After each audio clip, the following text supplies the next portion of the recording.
तो hi everyone, कैसे हैं आप सब। आई होप कि सब ठीक होंगे। तो स्वागत है आपका जेके चैलेंज जोन पर। तो डेली की तरह आज भी हमारे पास अकाउंटेंसी एंड बुक कीपिंग के ऊपर जो है प्रैक्टिस एमसीक्यूज रहने वाले हैं। और आज का हमारा ये लास्ट रहने वाला है अकाउंटेंसी एंड बुक कीपिंग का जो है ये प्रैक्टिस सेशन। आज इसके बाद जो है हम प्रैक्टिस करेंगे general knowledge with special reference to Jammu and Kashmir UT की, क्योंकि वो भी 30 नंबर का है, ये भी 30 नंबर 28 नंबर का या 30 नंबर ऐसा कुछ था इसका भी। तो वो 30 नंबर का है।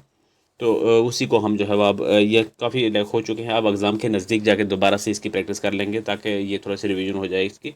और अब जो है हम कुछ टाइम जो है हम जनरल नॉलेज की जो है वो प्रैक्टिस करेंगे। आज का लास्ट है जी के जो अकाउंटेंसी का लास्ट है, उसके बाद जो है जनरल नॉलेज का हम जो है वो कवर करने वाले हैं। ठीक है, बाकी आपका टाइम ज़ाया नहीं करेंगे, करते हैं स्टार्ट।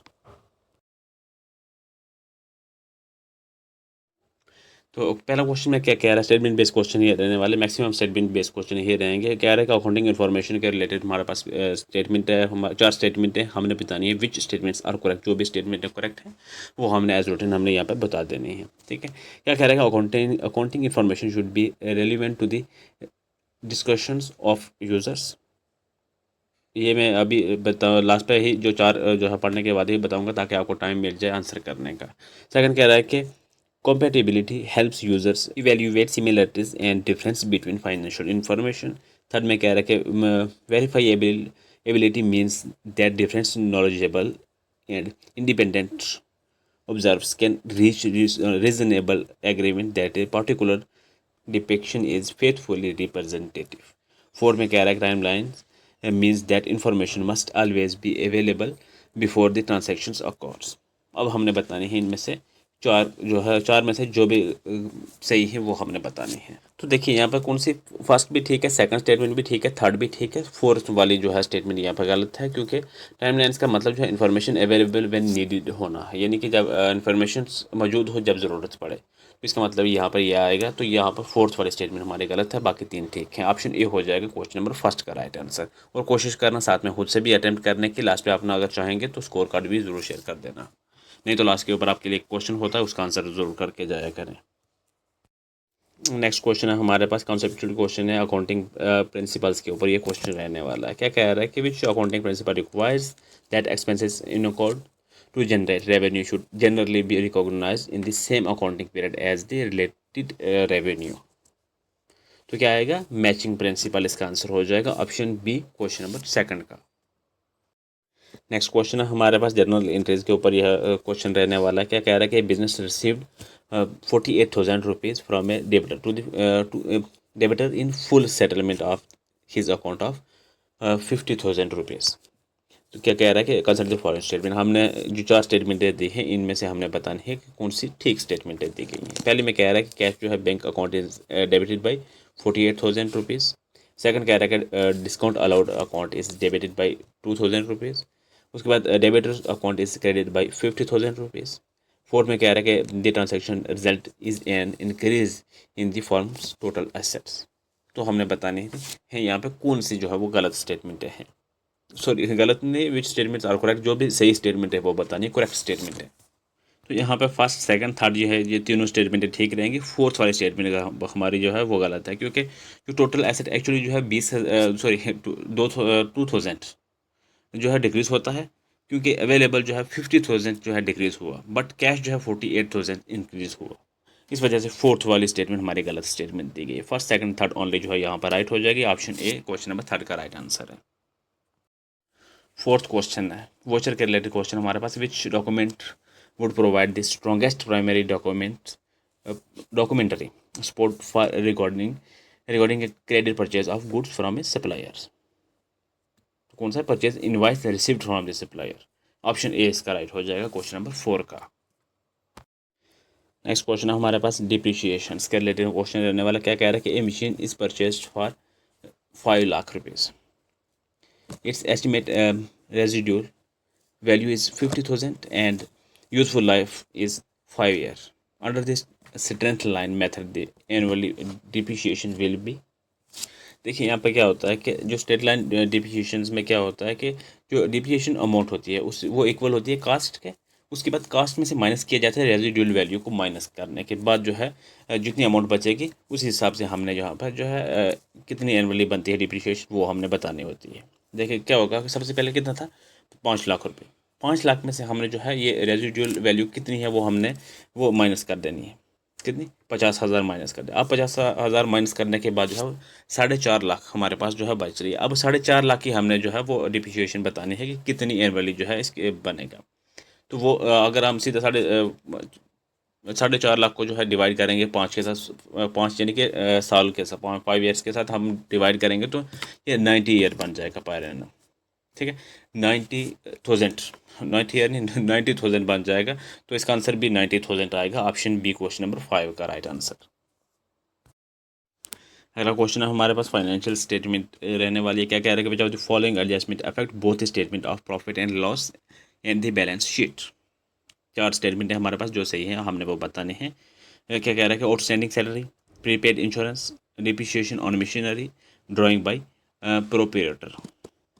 तो क्या यहाँ पर रहेगा, पहला भी ठीक है, सेकंड वाली भी ठीक है, थर्ड भी ठीक है, फोर वाली गलत है, क्योंकि ड्राइंग जो है कैपिटल को अफेक्ट करता है लेकिन नॉर्मली जो है प्रॉफिट और लॉस एक्सपेंस नहीं होते। ठीक है, तो फोर वाला गलत है। यहाँ पर first second and third only जो है वो राइट हो जाएगी। ऑप्शन ए क्वेश्चन नंबर 6 का। नेक्स्ट क्वेश्चन है हमारे पास पार्टनरशिप अकाउंट्स के ऊपर। ये स्टेटमेंट है रहने वाले, स्टेटमेंट बेस्ड क्वेश्चन रहेगा और हमने बतानी है कि which of the above statements are correct. कितनी स्टेटमेंट है यहाँ पर हमें करेक्ट दी गई है वो हमने नीचे बतानी है। आंसर वही करना है। क्या कह रहा है कि consider following statement regarding the goodwill of a partnership firm. Statement पहले में कह रहा है कि goodwill represent the value of a firm reputation and other advantages that enable it to earn higher profit than normally expected. Okay, second में कह रहा है goodwill may become relevant when a new partner is admitted. ठीक है, तो तीसरी में कह रहा है कि goodwill is always recorded in the book at its full market value when ever the value of the business increases. ठीक है, फोर में कह रहा है कि द ट्रीटमेंट ऑफ गुडविल में be governed by the partnership agreement and applicable accounting rules. ये होगी 4। अब बतानी है इनमें से कौन सी सही स्टेटमेंट है यहाँ पर दी गई है। तो यहाँ पर फर्स्ट भी ठीक है, सेकंड भी ठीक है, तीसरी स्टेटमेंट गलत दी गई है और चौथी स्टेटमेंट ठीक है। तीसरी गलत दी गई है क्योंकि आप पूरा डिटेल में देख लेते हैं। क्या होता है कि गुडविल फर्म की रेपुटेशन जो कस्टमर जो है वो लॉयल्टी और अर्निंग कैपेसिटी से रिलेटेड जो है इंटेंजिबल बेनिफिट होता है। ठीक है, ये बेनिफिट है। ओके, उसके बाद न्यू पार्टनर एडमिशन के टाइम जो गुडविल इंपॉर्टेंट हो सकती है बिल्कुल, लेकिन गुडविल जो है ऑटोमेटिकली फुल मार्केट वैल्यू पर बुक्स में रिकॉर्ड नहीं होती। अकाउंटिंग ट्रीटमेंट एप्लीकेबल रूल्स और एग्रीमेंट पर डिपेंड करता है, इसलिए जो है हमें तीसरी स्टेटमेंट जो है वो गलत हो जाएगी। आंसर हमारे पास बनेगा first second and four only right answer हो जाएगा। तो first second and four option A हो जाएगा इस क्वेश्चन का राइट आंसर। अगला क्वेश्चन है हमारे पास लेजर के ऊपर जो है ये स्टेटमेंट रहने वाली question following statement about ledger posting के ऊपर जो है ये स्टेटमेंट रहेंगी 4। हमने बताने कि विच स्टेटमेंट्स आर करेक्ट। पहले स्टेटमेंट में कह रहा है कि ledger provides classified information relating to individuals account. Second कह रहा है कि posting generally means transferring relevance entry from the book of original entry to ledger accounts. Third में कह रहा है कि ledger balance are useful in preparing a trial balance. Fourth में कह रहा है कि ledger eliminates to need the source documents. तो हमारे पास हमने बताने सही तो कितनी सही स्टेटमेंट है यहाँ पर दी गई। तो देखिए यहाँ पर कौन सी, फर्स्ट भी ठीक है, सेकंड भी ठीक है, थर्ड भी इस पर ठीक है और फोर्थ वाली गलत दी गई। देखिए क्या होगा कि लेजर जो है क्लासिफिकेशन और बैलेंस के लिए इंपॉर्टेंट है जर्नल या सोर्स बुक से, बिल्कुल ठीक है। लेजर में पोस्टिंग होती है लेकिन लेजर सोर्स डॉक्यूमेंट्स को जो है एलिमिनेट नहीं करता। ओके, तो इस वजह से फोर्थ स्टेटमेंट हमारी गलत हो जाएगी। तो आंसर इस बार हमारा बन जाएगा option C, first second third only right हो जाएगा। नेक्स्ट क्वेश्चन है हमारे पास का कॉन्सेप्चुअल क्वेश्चन रहने वाला है, कैश बुक के ऊपर रहेगा। क्या कह रहा है कि ये check receive from a customer is entered in the cash book but is subsequently dishonoured, what is the appropriate accounting treatment. तो क्या होगा कि debit customers account and credit bank account. तो ऑप्शन ए हो जाएगा क्वेश्चन नंबर 9 का हमारा right answer. अगला क्वेश्चन हमारे पास एडिट के ऊपर ये क्वेश्चन बल्कि स्टेटमेंट बेस्ड ये रहने वाला। क्या कह रहा है, which of the following are characteristics associated with this statutory financial audit. चार स्टेटमेंट है हाँ बिल्कुल हमारे पास, और हमने यहाँ पर मेंशन तो नहीं है लेकिन हमने जो सही स्टेटमेंट है वही बतानी है। ठीक है, कह रहे हैं independence of the author is important. उसके बाद से कह रहे हैं कि audit evidence from a basis for the auditors conclusion. Third में क्या रखे, the auditor responsibility to is to prepare all accounting records of the entity. Four में क्या रखे, materiality is relevant is planning and performance and audit. तो हमने बतानी है कितनी यहाँ पे सही स्टेटमेंट दी गई है। तो यहाँ पर जो है फर्स्ट सेकंड स्टेटमेंट, फर्स्ट और सेकंड स्टेटमेंट ठीक है, तीसरी स्टेटमेंट गलत है और फोर्थ वाली स्टेटमेंट ठीक है। तो आंसर हमारा बन जाएगा first second and four only जो है राइट हो जाएगा। देखिए तीसरी गलत किस वजह से, अकाउंटिंग रिकॉर्ड्स प्रिपेयर करना मैनेजमेंट की जो है रिस्पॉन्सिबिलिटी होती है, ऑडिटर की नहीं, ठीक है। इस वजह से तीसरी स्टेटमेंट हमारी गलत है। तो ऑप्शन ए हो जाएगा क्वेश्चन नंबर 10 का राइट आंसर। अगला क्वेश्चन हमारे पास डबल एंट्री के ऊपर ये क्वेश्चन रहने वाला, कह रहा है कि under the traditional classification of amount which of the following is classified as a nominal account. तो कौन सा है हमारे पास, commission received account. Option C हो जाएगा क्वेश्चन नंबर 11 का राइट आंसर। नेक्स्ट क्वेश्चन हमारे पास स्टेटमेंट बेस ये क्वेश्चन रहेगा ट्रायल बैलेंस के ऊपर। कह रहा है कि which of the following error can remain undetected by a trial balance when even though the accounts contain an error. चार स्टेटमेंट है हमारे पास, हमने जो सही स्टेटमेंट है वो बतानी है यहाँ पे। Complete omission of A transaction, उसके बाद कह रहा है कि recording A transaction is the wrong account of the same class with the same amount. उसके बाद थर्ड में कह रहा है कि कंपनसेटिंग एरर्स। उसके बाद कह रहा है कि फोर्थ में कि posting only the debit aspect of A transactions. तो कितनी यहाँ पे सही स्टेटमेंटें दी गई हैं। तो यहाँ पे जो है फर्स्ट भी ठीक है, सेकंड भी ठीक है, थर्ड भी ठीक है, फोर्थ वाली गलत है, ठीक है। जो है क्यों गलत है, क्योंकि जो है सिर्फ डेबिट एसेट पोस्ट होने पर ट्रायल बैलेंस जनरली जो है डिसएग्री करेगा। बाकी जो फर्स्ट सेकंड थर्ड में जो है ये ठीक है, मान जाएगा। लेकिन इसमें जो है जो डेबिट जो है एस्पेक्ट है उस पोस्ट पर जो है वो डिसएग्री करेगा ये ट्रायल बैलेंस में। तो ये फोर्थ वाला गलत है। आंसर हमारा हो जाएगा इस पर ऑप्शन बी हो जाएगा क्वेश्चन नंबर 12 का राइट आंसर। नेक्स्ट क्वेश्चन है हमारे पास यहाँ ट्रेडिंग अकाउंट के ऊपर हमारे पास क्वेश्चन रहने वाला है। क्या है कि if the cost of goods sold is 6,40,000 and gross profit is 1,60,000 the sale will be. तो उसके बाद हमने सेल बतानी कि कितनी होगी। तो ये सिंपल सा है ये इसका आंसर जो है जो ग्रास प्रॉफिट है वो सेल्स कॉस्ट जो गुड सोल्ड है उसके साथ सेल के साथ जो है ऐड कर देना है। कौन सा जो ग्रास प्रॉफिट जो है वो ऐड करना है। तो जितना आंसर आएगा वो बता देना। 6,40,000 के साथ जो है 1,60,000 ऐड करोगे तो 8 लाख इसका आंसर वो बन जाएगा, बनेगा। इसके आंसर भी बन जाएगा 8 लाख और इसका जो इक्वेशन का भी जो है निकल के 8,000 ही 8 लाख ही आएगा। तो ऑप्शन सी हो जाएगा राइट आंसर। नेक्स्ट क्वेश्चन है हमारे पास प्रॉफिट और लॉस अमाउंट अकाउंट के साथ के रिलेटेड हमारे पास स्टेटमेंट रहने वाली है। क्या कह रहा है, which of the following is generally treated as indirect expenses. यहाँ पर क्या कह रहा है, office salary, advertisement expenses, carriage outward या wage paid for manufacturing goods. तो यहाँ पर कितने ठीक है। तो ऑफिस सैलरी भी ठीक है, सेकंड वाली एडवर्टाइजमेंट भी ठीक है, कैरेज भी ठीक है, फोर्थ वाली जो है ये गलत है, wage paid for manufacturing goods. ये जो है हमारे पास गलत स्टेटमेंट हो जाएगी, क्योंकि जो मैन्युफैक्चरिंग वेज है जनरली जो है डायरेक्ट कॉस्ट का जो है पार्ट हो सकती है, ठीक है। ये गलत है। First second and third only यहाँ पर राइट हो जाएगा। ऑप्शन ए इस क्वेश्चन का राइट आंसर बन जाएगा। तो अगला क्वेश्चन है हमारे पास सोशल एडिट के ऊपर ये क्वेश्चन रहने वाला कंसेप्चुअल क्वेश्चन है। ये कह रहा है कि the distinguishing feature of a social audit is what it primarily evaluates. तो क्या आंसर बन जाएगा इसका। तो आंसर बनेगा कि the social performance impact and accountability of an organisation program. तो ऑप्शन बी हो जाएगा इस क्वेश्चन का राइट आंसर। नेक्स्ट क्वेश्चन है हमारे पास PFMS के रिलेटेड हमारे पास ये क्वेश्चन रहने वाला है, बल्कि स्टेटमेंट रहने वाली है। Consider following statement regarding PFMS। चार स्टेटमेंट है, हमने बतानी है कि विच स्टेटमेंट्स आर करेक्ट, कितनी स्टेटमेंट यहाँ पर सही दी गई है। पहले में कह रहा है कि PFMS is associated with the government of India's public financial management framework. Second कह रहा है कि it facilitates electronic payment mechanism for eligible transactions. उसके बाद कह रहा है कि मॉनिटरिंग नहीं सॉरी तीसरी में कह रहा है कि PFMS is design only for preparation of corporate annual reports. Fourth में कह रहा है कि monitoring of funds flow is one of its important functions. तो हमने बतानी है यहाँ पर कितनी सही स्टेटमेंट यहाँ पर दी गई है। तो यहाँ पर पहली स्टेटमेंट भी ठीक दी गई है, सेकंड वाली भी ठीक दी गई है, थर्ड वाली यहाँ पर गलत दी गई है कि कॉर्पोरेट एनुअल रिपोर्ट्स प्रिपेयर करना इसका जो एग्जीक्यूटिव पर्पज़ नहीं है, इस वजह से ही गलत है। फोर्थ वाली भी ठीक स्टेटमेंट है यहाँ पर दी गई। तो इसका आंसर ऑप्शन ए हो जाएगा राइट आंसर।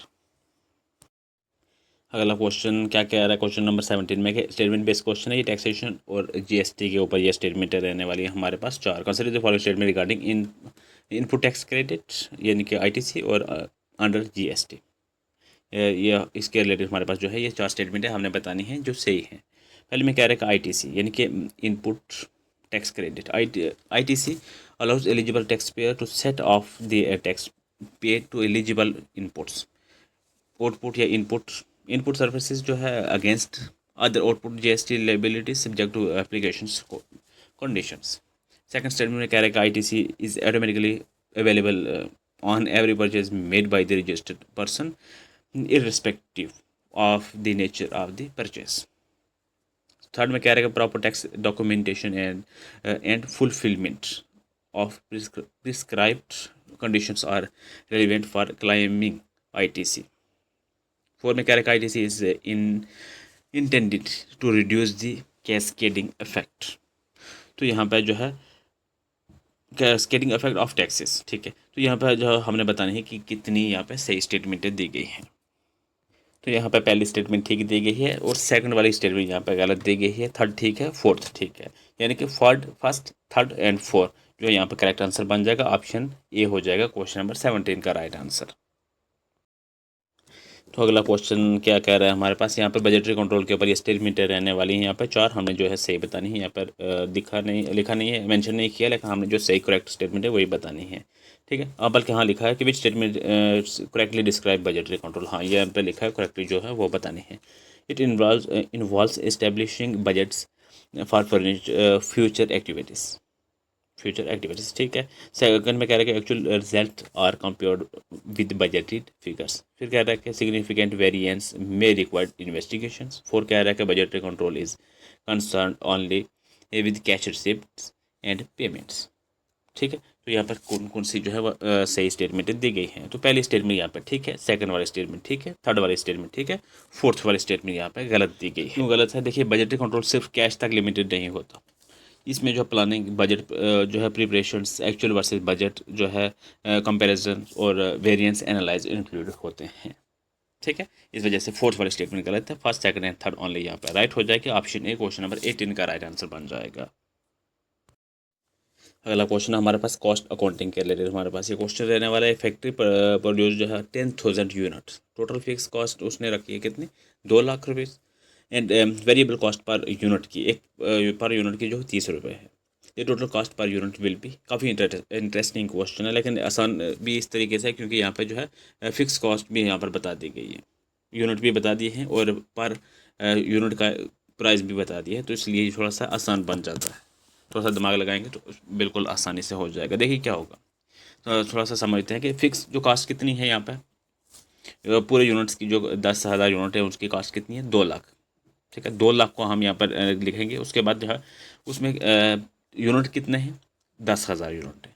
अब 10,000 यूनिट है, 2 लाख जो है कितनी है उसकी फ़िक्स प्राइस है, तो हम इसको जो है वो डिवाइड कर देंगे किसके साथ, 10,000 के साथ, जितने हमारे पास यूनिट है। तो हमारे पास कितना आंसर निकल कर आएगा, 20 निकल कर आएगा, ठीक है। जब 20 निकल कर आएगा उसके बाद जो है वो उसका प्राइस निकल कर आया। अब हमारे पास जो है पर जो है वो एक यूनिट की कितनी कीमत कितनी है, 30 रुपीज़। अब उसमें हम प्लस कर देंगे कितना, हमारे पास आंसर आया था 20, और 20 और 30 प्लस करेंगे तो 50 आंसर हमारे पास बनकर आ जाएगा। तो इस क्वेश्चन का भी आंसर 50 हो जाएगा, ठीक है। ऑप्शन सी क्वेश्चन नंबर 19 का। तो क्वेश्चन नंबर 20 है हमारे पास कॉस्ट अकाउंटिंग के ऊपर ये क्वेश्चन रहने वाला। क्या है कि consider the following statement regarding marginal costing. चार स्टेटमेंट है हमारे पास, हमने एज रूटीन जो सही स्टेटमेंट हैं वो ही बतानी है। क्या कह रहा है कि marginal costing primarily distinguish between fixed and variable cost. Second कह रहा है contribution is the excess of sales over variable cost. उसके बाद कह रहा है थर्ड में कि fixed cost per unit always remains constant irrespective of the level of output. उसके बाद कह रहा है कि contribution is useful in short term decision making. तो यहाँ पर हमने बतानी कितनी स्टेटमेंट हमारी जो है वो सही स्टेटमेंट यहाँ पर दी गई है। तो देखिए फर्स्ट स्टेटमेंट यहाँ पर ठीक है, सेकंड वाली भी स्टेटमेंट ठीक है, थर्ड वाली स्टेटमेंट यहाँ पर गलत दी गई है क्योंकि जो है फिक्स कॉस्ट टोटल अमाउंट में फिक्स रह सकती है, लेकिन per unit fix cost output level change होने पर जो है वो चेंज हो जाती है। ये चेंज होती रहती है, आप कह सकते हैं। तो इस केस में जो है थर्ड वाली स्टेटमेंट गलत है, फोर्थ वाली ठीक है। तो आंसर हमारा बन जाएगा first, second and four only, option A question number 20 का राइट आंसर। तो इसी के साथ हमारे आज के क्वेश्चन यहाँ पर कंप्लीट हो जाते हैं। तो ये क्वेश्चन डेली आपके लिए रहता है, इसका आंसर आपने कमेंट में करना होता है। ये क्वेश्चन ऑफ द डे आपके लिए है कि which of the following error will not affect the agreement of A trial balance. ठीक है, इनमें से आपने जो नहीं है वो बताना है, इफेक्ट जो नहीं कर रहा ट्रायल बैलेंस को। उनमें से आप 4 ऑप्शन है, जो करेक्ट ऑप्शन बन रहा है वो आपने बता देना है। ठीक है, कोशिश किया करें कि सारे आंसर किया करें, जब जो भी यहाँ तक आ जाता है तो आंसर करके जाया करें। तो थैंक्स फॉर वाचिंग, मिलते हैं नेक्स्ट लेक्चर में। और नेक्स्ट जो है लेक्चर हमारे पास जो है रहने वाला है वो general knowledge with special reference जो of Jammu and Kashmir UT का जो है वो रहने वाला है। उसी के ऊपर अब जो है प्रैक्टिस करेंगे कुछ दिन, 10-15 दिन या 20 दिन जितने भी की उस पर करेंगे। फिर बाकी जो टॉपिक बच रहे हैं उसके ऊपर करेंगे। जब तक एग्ज़ाम होता तब तक करते रहेंगे, फिर एग्ज़ाम के 10-15 दिन पहले तक जो है फिर पूरे सिलेबस की जो है वो प्रैक्टिस कर लेंगे ताकि आसानी हो जाए। ठीक है, तो मिलते हैं नेक्स्ट लेक्चर में।